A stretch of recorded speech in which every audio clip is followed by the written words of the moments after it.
What do we have next? We have, with the help of Larry. Okay. Okay, got to give it to Larry because Larry helped me out so much. Larry's your tech guy. We did some installation videos and how-to stuff with Larry the other day.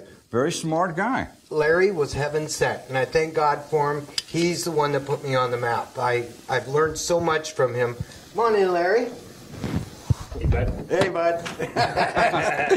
Okay, so now Larry and I, we had gone back through our museum and dug out some old stuff that we had an idea a long time ago about having a dual fan, getting it low on the bike, and actually cutting out the a lot of the components, that we could find a simpler design to make this unit efficient.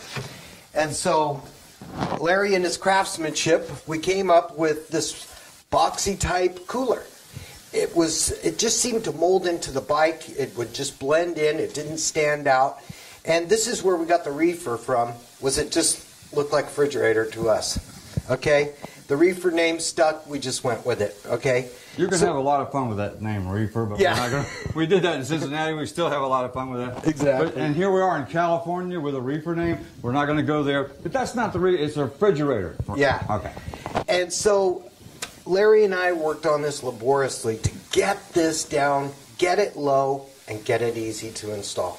And we have accomplished that goal. Now we have gone from 4 to 5 hours of installation time, and most people can install them in an hour and a half. Well, that's all it took to put it on my bike, and I had the dealer put it on mine because I didn't want any improper installation on my bike, because if it's possible to screw something up, I could do it. But they put it on with no problem. And we've ran that thing through all kinds of hazardous weather, road conditions, and it still performs flawlessly. Right. Yesterday when we were talking to Larry, your tech guy, your buddy in this, he's an old biker. I mean, he's old enough to remember back when Sturgis was a 3-day weekend, a 3-day party. But we're not going to go into those stories. We got a lot of good stories that we'll tell you off camera about Larry, but we won't do that. We're going to focus on UltraCool and the great products. But Larry is a biker, Robert's a biker, and they designed these things for the biker community to keep our V-twins cooler. Because most of us are getting tired of rebuilding motors every 2 or 3 years or buying new bikes every 3 to 5 years. Right.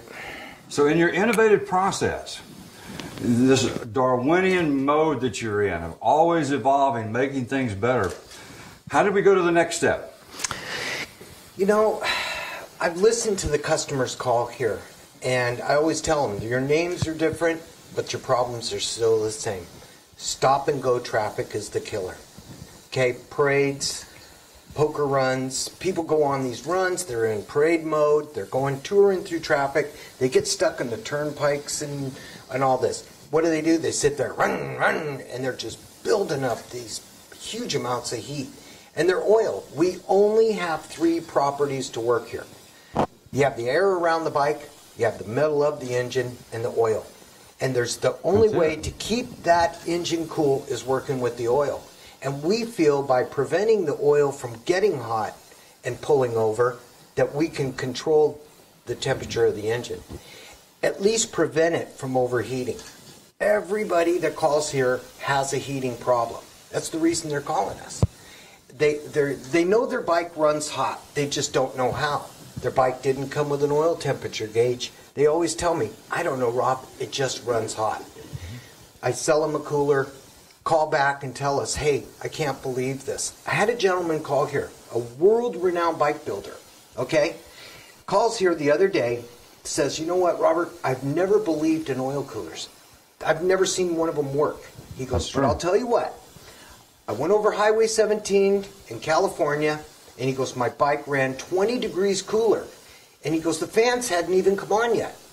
This is a world-renowned bike builder, engine builder, bike builder. And he says, you know what? I'm a believer. Give me 2 more.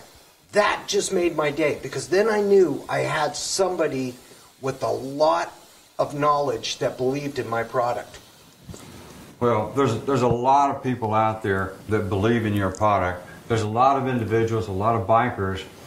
May not be world-renowned, but they're still bikers just the same. But when you've got world-renowned bikers, and then the average guy who walks into a Harley-Davidson dealership, your local dealership, and buys a brand new bike, as soon as you roll that thing off the showroom floor and you start it and you go down the highway, one thing that you're going to realize right off the bat, you're riding a hot bike. Yeah. And now, all of a sudden, you got 103s, you got 110s, and those of us who have a little older bikes, we got big bore kits in them, we got cams in them, we've kind of souped them up a little bit. Some of us like to go fast, some of us like to cruise at high speeds for long periods of time, which you got a lot of airflow, but you still got a lot of heat in that motor. That's right. A lot of heat in that motor. So it's always good to drop that oil temperature down and keep it in a controlled environment as much as possible. And that's what they've accomplished here at UltraCool. So as we move along through here, as we move through this, I know that you answer the phones. Right. And for a CEO and president of a company to pick up the phone and answer it, that's kind of unusual. Yeah. Why do you do that? I'm learning from people, and I'm listening to my customers, their problems, because in America you have all different types of weather. You know, anywhere from super hot, cold. When I first got started, our customers were coming from New Jersey and Pennsylvania. Couldn't figure it out. Could not figure why most of our calls were coming from Pennsylvania and New Jersey. We found out that's where they have a lot of stop and go traffic. That is where they're building all this heat. And so when I learn, I can develop more and more by listening to the customers and their problems and complaints about how their engine builds up so much heat. And by that, I learn. I'm listening. You're listening to the customer's call? Exactly. And that's what's another thing that's really neat about UltraCool Oil Cooling Systems. If you call here, and we'll put the toll-free number down at the bottom of this video clip, as well as the website, so you can get all that information right off there. They got a very informative website. But if you have a question, just pick up the phone and call. Yeah. You don't have to go through a switchboard of 50, 60 people to find out somebody that really knows what they're talking about. Right. You can talk to Robert. You can talk to Larry. Earl, there's several people around here. Stacy, that you can talk to. They all understand what's happening with this and how to direct you through this. Very informative, very helpful. And it's very good that you take the time to listen to what the people say. Exactly. That's how we learn.